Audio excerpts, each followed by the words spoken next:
Morning everybody. Seven contestants already, 70 minutes. Bored? No? Inspired? Give me an answer, come on. First say good morning. Good morning. Yeah.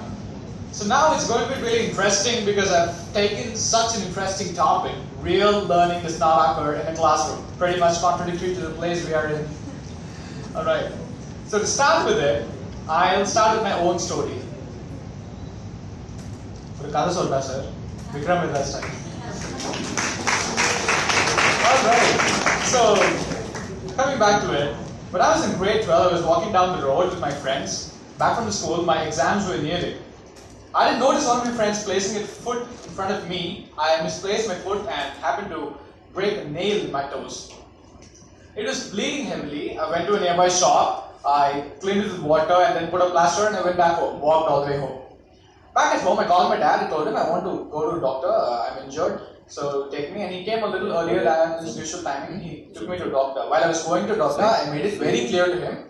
See, ask him not to remove my nail. It's already broken. Don't make me break it. And he said, see, I cannot do anything. I'm not a doctor. Whatever doctor says, you'll have to accept it.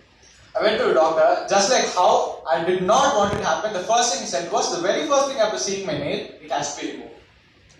No anesthesia, nothing. He removed it straight in front of me. So damn rude, so cruel. But as a doctor, he did his job.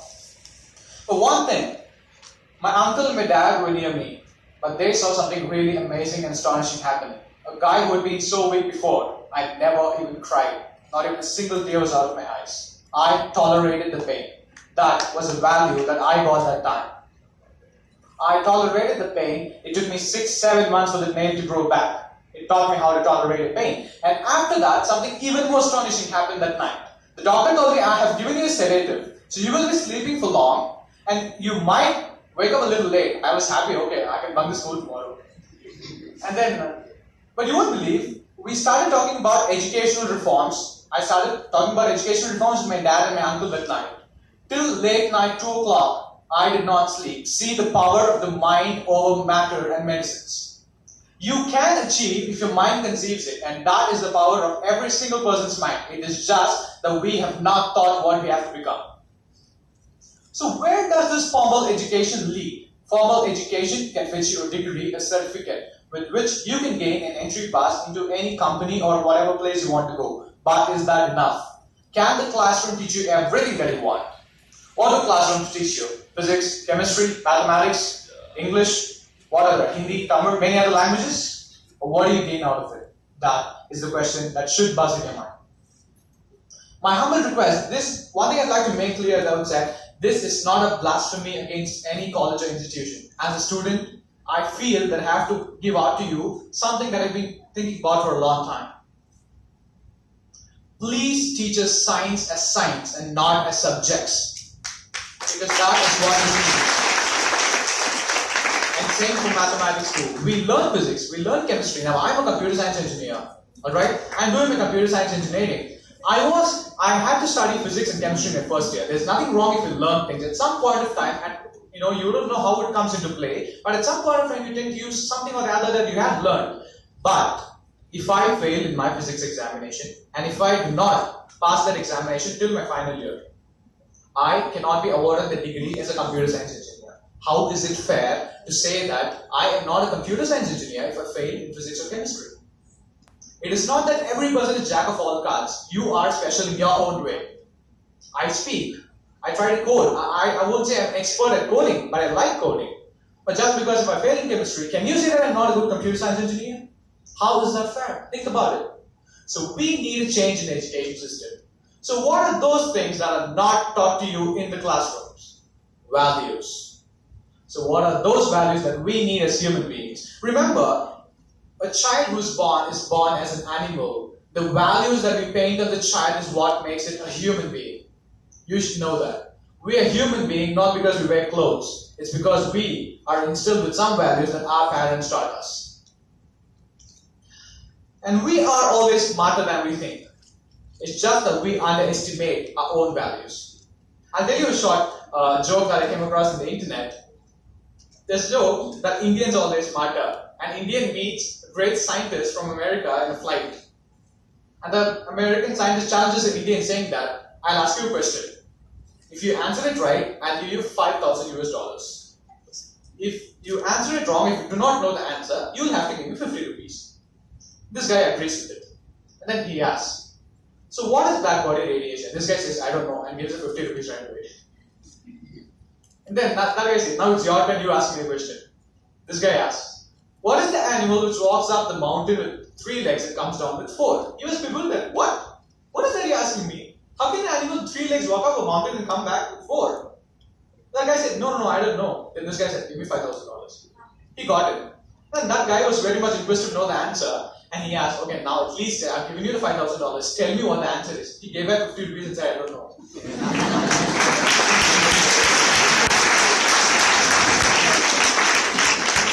So, sometimes your presence of mind makes a huge change than you think.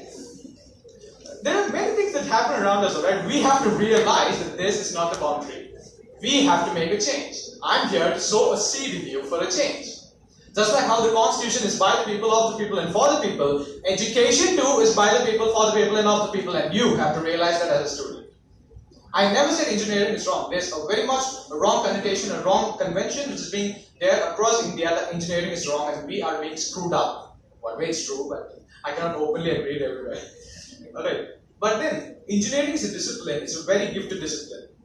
Indians are true engineers. Way back, 1,000 years back, our engineers built Tanjavur temple. How do you think it's possible?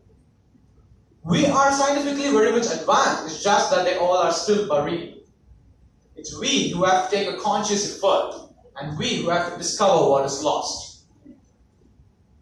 So, what more can you learn outside the classroom? What do you see when you see what do you do when you see a beggar when you're walking down the street? Most of us we ignore. Some of us we give him money. Don't give him money. If you're a true citizen, if you really want to help people, go buy a packet of food and give.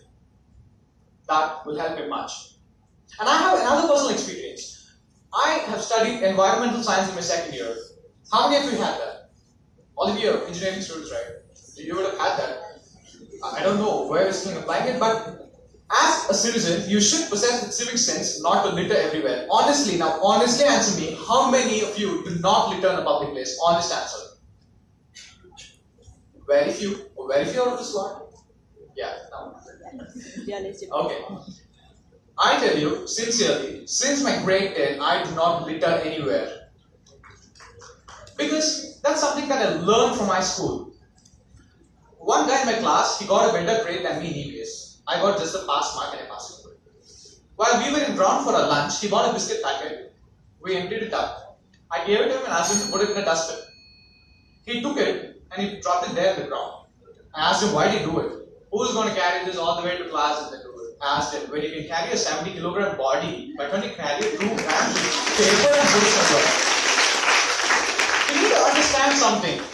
We need a customized education system and not a customized education system.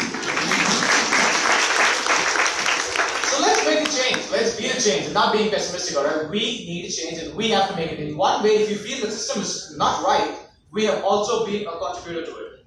Our parents expect us to be put in a college where placements will be good. And for placements, you need good CGPA. And for good CGPA, they have all these methodologies making you learn ENT test, retest, all the other tests they have, find and all this. It's all because we expect it from them. So in a way, we have contributed to it. The change has to start from us. If we don't change, the system is not going to change. If we change, if every citizen makes a change, the whole nation will change. It's high time we stop being rhetoric, calling myself a true Indian, patriotic and all that. That's all good. You can identify yourself in an international stage like that. Start to change from you.